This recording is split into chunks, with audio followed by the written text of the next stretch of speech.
Hari ini kita akan merayakan hadirnya seorang penolong yang luar biasa. Bukan Superman, bukan juga Batman. Buat kamu yang sudah lupa ini hari apa karena terlalu lama study from home, kakak kasih tahu deh. Hari ini kita merayakan hari raya Pentakosta, yang berarti sudah 50 hari semenjak Tuhan Yesus mengalahkan maut yang gak ada apa-apanya di hadapannya dia. Namun bukan berarti masa-masa penantian pencurahan Roh Kudus ini adalah masa yang mudah bagi murid-murid Kristus. Mereka merasakan ketakutan yang sangat luar biasa dalam kehidupan keseharian mereka. Hal ini terjadi karena mereka dibully dan dibilang pembohong. Masa iya seorang manusia biasa bisa mengalahkan maut dan bangkit dari kubur? Tapi mereka lupa, Yesus bukan manusia biasa. Lalu kemudian mereka kehilangan seorang guru yang begitu mengasihi dan membimbing mereka selama ini.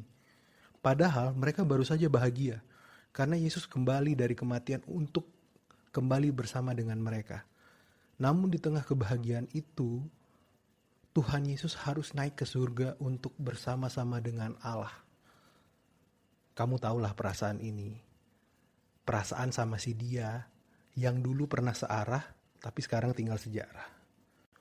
Lalu mereka juga masih bingung untuk memulai pelayanan yang telah dipercayakan oleh Tuhan Yesus kepada mereka ketika Tuhan Yesus naik ke sorga. Tapi ternyata semua hal ini berubah. Semua ketakutan ini hilang. Semua hal yang bikin mereka ragu lenyap ketika Roh Kudus turun pada hari Pentakosta dalam bentuk lidah-lidah api. Untuk lebih memahami bagaimana Roh Kudus ini bekerja, kakak mau ngajak adik-adik baca firman Tuhan dari Alkitab yang diambil dari Yoel 2 ayat 28-29 yang berbunyi, "Kemudian daripada itu akan terjadi, bahwa aku akan mencurahkan rohku ke atas semua manusia, maka anak-anakmu laki-laki dan perempuan akan bernubuat, orang-orangmu yang tua akan mendapat mimpi, teruna-terunamu," ini kita disebut nih, akan mendapat penglihatan-penglihatan. Juga ke atas hamba-hambamu laki-laki dan perempuan akan kucurahkan rohku pada hari-hari itu. Firman ini ditulis oleh Nabi Yoel untuk menguatkan bangsa Israel. Ini adalah nubuat bagi bangsa Israel yang ketika itu sedang sengsara luar biasa. Bangsa Israel pada saat itu sedang menghadapi wabah yang luar biasa ganas. Wabah belalang. Wabah belalang ini menyerang seluruh hasil panen umat Israel. Mulai dari anggur, ladang gandum, pohon zaitun, sampai semua hal yang merupakan hasil panen bangsa Israel diserang oleh belalang. Kondisinya kurang lebih sama dengan kondisi kita saat ini. Kita sedang menghadapi wabah virus corona yang sudah menyerang begitu banyak manusia di muka bumi ini. Wabah ini memberikan dampak yang luar biasa. Kita udah gak bisa lagi belajar, kita gak bisa lagi beribadah, kita gak bisa lagi menjalin relasi dengan cara yang sama seperti sebelum virus ini melanda. Lebih daripada itu, virus ini juga membawa begitu banyak kabar buruk tentang kondisi kesehatan orang-orang yang kita sayangi, teman kita, saudara kita, orang tua kita, atau siapapun. Lalu mungkin juga dampak ekonomi, yang kakak yakin orang tuamu pasti merasakannya. Namun karena mereka begitu kasih dan sayang terhadap kamu, mereka gak pernah omongin ini ke kamu. Supaya kamu gak usah khawatir, cukup belajar dengan baik. Tapi selalu adik-adik, beda dengan bangsa Israel yang pada saat itu rohnya masih dalam level nubuat, kita berbeda. Roh itu sudah turun pada hari Pentakosta, dan hari ini kita mengingat rayakan kembali turunnya Roh Kudus itu ke dalam hati kita. Roh Kudus ini merupakan perwujudan kasih setia Allah yang gak pernah berhenti, yang gak pernah putus, yang gak pernah habis kuotanya. Lalu juga menjadi sumber kekuatan bagi kita untuk menghadapi segala permasalahan yang mungkin ada.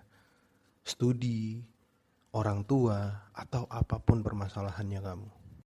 Dan kamu harus ingat, Roh Kudus ini sudah dicurahkan dan ada di masing-masing orang, termasuk kamu. Kamu, iya, kamu. Oleh karena itu, virus ini bukan masalah besar. Roh Kudus akan membantu kita nih melewati masa-masa sulit ini. Bahkan lebih dari itu, kakak berharap kamu akan berbuah di dalam masa-masa sulit ini.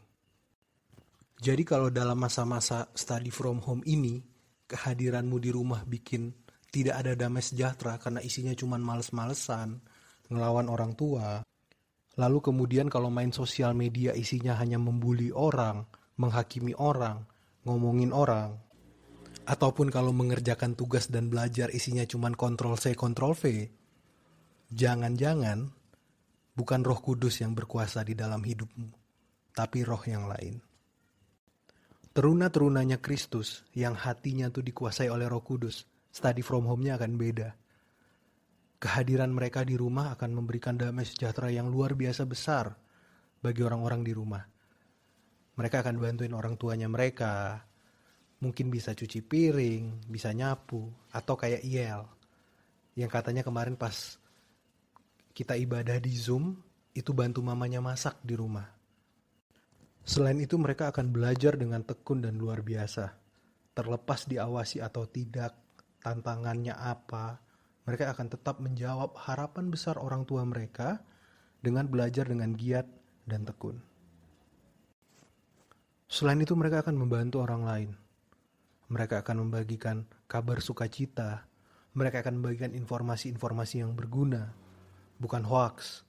Mereka akan membantu orang lain dengan cara mereka sendiri, dengan kapasitas mereka. Itu adalah teruna-teruna yang hatinya dikuasai oleh Roh Kudus. Karena itu adik-adik, udah gak ada lagi alasan kamu untuk takut. Udah gak ada lagi alasan kamu untuk tidak berbuah di masa-masa sulit ini. Roh Kudus itu sudah turun, sudah ada di hati kamu gitu. Kamu adalah murid Kristus yang dipersenjatai oleh Roh Kudus. Setiap kamu menghadapi masalah, lihat hatimu. Dan kamu akan menemukan teman yang luar biasa setia dan baik di situ. Namanya Roh Kudus. Mari kita bersatu dalam doa.